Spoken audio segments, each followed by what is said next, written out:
Hello friends, तो आज फिर से आपका हमारे चैनल अखिल ऑनलाइन क्लासेस में आपका हार्दिक स्वागत है।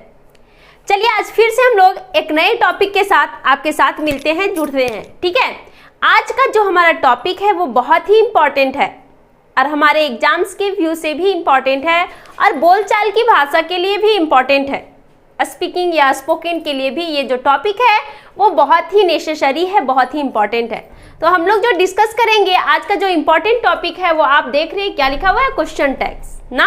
तो आज जो हम लोग डिस्कस करेंगे वो क्वेश्चन टैग्स के बारे में पढ़ेंगे। क्वेश्चन टैग्स को जानेंगे कि आखिर होता क्या है, what is the difference between question और क्वेश्चन टैग्स, क्वेश्चन और क्वेश्चन टैग्स में डिफरेंट क्या है, कैसे हम आइडेंटिफाई करेंगे, इसका यूज क्या है।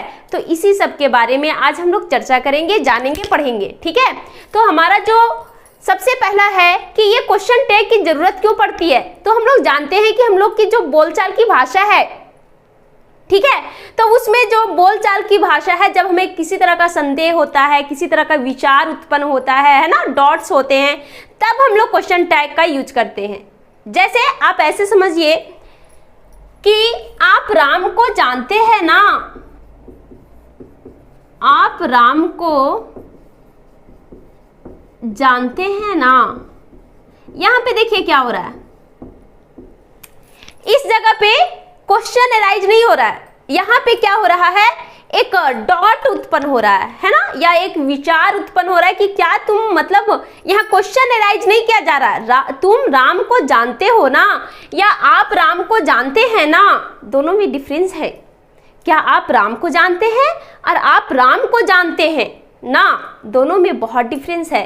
एक है क्या आप राम को जानते हैं, ये तो क्वेश्चन अराइज हो रहा है, ठीक है, लेकिन वही सेकेंड है आप राम को जानते हैं ना। तो दोनों में बस यही डिफरेंस है कि वो जो क्वेश्चन अराइज हो रहा है, लेकिन यहाँ क्वेश्चन अराइज नहीं होता है, यहाँ अपने मन में विचार कर सकते हैं, थॉट्स है ना, तरह तरह के विचार, संदेह उत्पन्न होता है, तो जिसमें इस प्रकार का, उसको हम लोग कहते हैं क्वेश्चन टैग।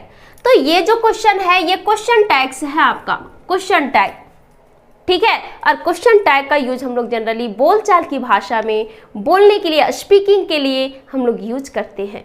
तो इसी क्वेश्चन टैग के बारे में आज हम लोग स्टडी करेंगे, इसके बारे में हम लोग डीपली जानेंगे कि आखिर ये होता क्या है।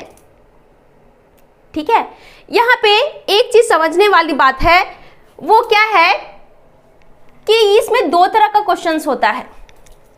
इसका जो हम लोग जब ट्रांसलेशन बनाएंगे, इसका जब हम लोग अनुवाद करेंगे, तो दो तरह की ये सेंटेंस इसमें बनेगा। तो एक जो सेंटेंस होता है आपका वो हो जाएगा इंपरेटिव, है ना, या फिर असर्टिव सेंटेंस में, और इसी का जो दूसरा क्वेश्चन बनेगा वही आपका होगा क्वेश्चन टैग। ठीक है, तो अभी इसको हम बनाने नहीं बता रहे, अभी बस इसके बारे में जानेंगे, फिर इसको करने का कोशिश करेंगे। तो इससे पहले आप ये जानिए कि आखिर ये बनता कैसे है, क्वेश्चन टैग्स का निर्माण हुआ कैसे, है ना। तो इसके लिए आप वर्ड भी बहुत सारे यहाँ ब्लैक बोर्ड पे भी राइट किया हुआ है ना वर्ड्स। तो आप यहाँ पे एक वर्ड देख रहे हैं, एनोमेलस फिनाइट, ये बहुत इंपॉर्टेंट वर्ड है, एनोमेलस फिनाइट। ये टोटल 24 एनोमेलस फिनाइट से मिलकर क्वेश्चन टैग बनता है। क्वेश्चन टैग जो आपका है उसमें 24 क्वेश्चन, ये एनोमेलस फिनाइट का यूज करना होता है, यही 24 का यूज करके क्वेश्चन टैग बनता है। अगर आप ये 24 आपको नॉलेज नहीं है तो आपका क्वेश्चन टैग सही नहीं हो पाएगा। तो सबसे पहले हम लोग जानेंगे कि ये एनोमेलस फिनाइट होता क्या है। तो आप जो हेल्पिंग वर्ब यूज पढ़े हैं, है ना, उसी से मिलकर बनता है। ठीक है, चलिए पहले इसी के बारे में, लेक्सिकल वर्ब का बात यहाँ हम नहीं कर रहे हैं, यहाँ हेल्पिंग वर्ब का यूज कर रहे हैं। हेल्पिंग वर्ब जितने भी हैं, ठीक है, आप मॉडल्स वगैरह पढ़े हैं, उसी से मिलकर ये एनोमेलस फिनाइट वर्ब का यूज हुआ है। और ये टोटल जो आपका है वो 24 है। 1 बाय 1 करके पहले इसको सीखते हैं, उसके बाद इसके बारे में हम लोग जानते हैं। यहाँ है फर्स्ट, डू नॉट। आप लोग जब टेंस पढ़ते होंगे, है ना, तो आप ये भी देखे होंगे कि इसको जनरली डू नॉट ना लिख के डोंट, इसका शॉर्ट फॉर्म लिखते हैं, है ना। तो वही आपका ये एनोमेलस जो वर्ब है, यही है आपका, ठीक है। डजंट, डज नोट है ना, इसको डज नोट ना लिख के हम लोग क्या लिखते हैं, डजंट राइट करते हैं। Did note, didn't. तो ये सारे जो आपका है वो एनोमेलस फेनाइट है, जो कि आपके लिए बहुत इंपॉर्टेंट है, बहुत नेसेसरी है। पहले इस चीज को आप जानोगे, इसको जब तक आप रिमेंबर नहीं करोगे तब तक आप क्वेश्चन टैग नहीं बना सकते, बन ही नहीं पाएगा, ठीक है। तो जो और इंपॉर्टेंट देखते हैं, एम आई नोट, इसका क्वेश्चन टैग क्या राइट करेंगे, aren't I. Is not, isn't.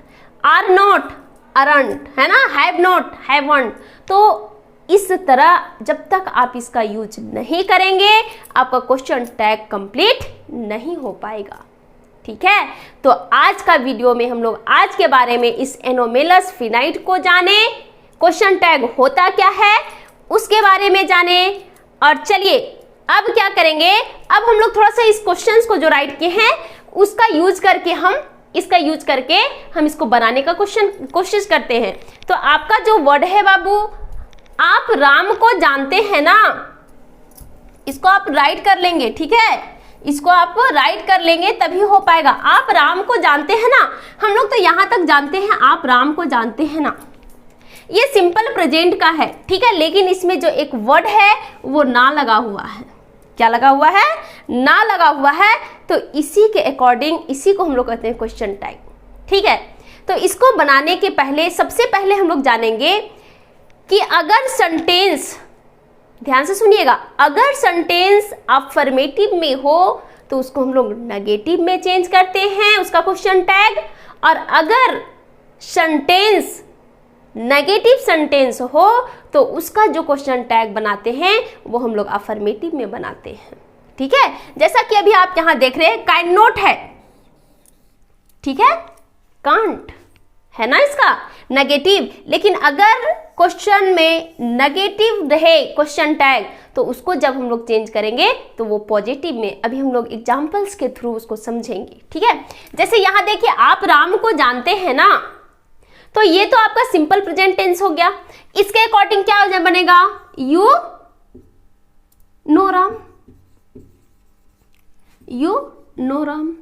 देखिए अब इसका क्वेश्चन टैग क्या होगा, क्वेश्चन टैग समझिए, यहां पे क्या है, ये सिंपल प्रेजेंट में है, सिंपल प्रेजेंट में है। जब इसका हम लोग नेगेटिव बनाते हैं तो आप पढ़े हैं नेगेटिव सेंटेंस का स्ट्रक्चर क्या होता है, सब्जेक्ट प्लस डू या does plus note plus V1 plus object. तो यहां पे अभी हम जस्ट बताएं कि एक सेंटेंस अफर्मेटिव में होगा, अगर ये असर्टिव में होगा तो इसका क्वेश्चन टैग किस में होगा, नेगेटिव में होगा, ठीक है। तो यहां पे क्या लगेगा, इसका जब हम लोग नेगेटिव बनाएंगे तो क्या यूज करेंगे, डू नोट यूज करेंगे। और डू नोट का क्वेश्चन टैग क्या होता है, यहां देखिए डू नोट का अभी जस्ट हम लोग पढ़े डोंट होता है ना, तो इसका क्वेश्चन टैग क्या हो जाएगा, डोंट। और उसके बाद जो आपका सब्जेक्ट रहेगा यू है तो यहां पे राइट कर देंगे यू, ठीक है। तो इसका जो आपका बना सेंटेंस वो क्या बना, you know Ram don't you. तो यही आपका जो है ये क्वेश्चन टैग हो गया। और क्वेश्चन टैग का यूज हम लोग जनरली किसमें करते हैं पता है, हम लोग जनरली जो है बोल चाल की भाषा में ही क्वेश्चन टैग का यूज करते हैं। तो आज के क्लास में हम लोग इतना ही, फिर हम लोग नए क्लास में आपके साथ मिलते हैं। तब तक आप इसको ध्यान से केयरफुली स्टडी कीजिए, और जहां कहीं भी दिक्कत हो आप मेरे से फिर हमारे कमेंट बॉक्स में मिलिए, ठीक है। और अगर किसी तरह की भी कोई भी समस्या है इंग्लिश से रिलेटेड, ग्रामर से रिलेटेड, वो आप मेरे से शेयर कीजिए, ठीक है। तो चलिए फिर हम लोग मिलते हैं नेक्स्ट क्लास में।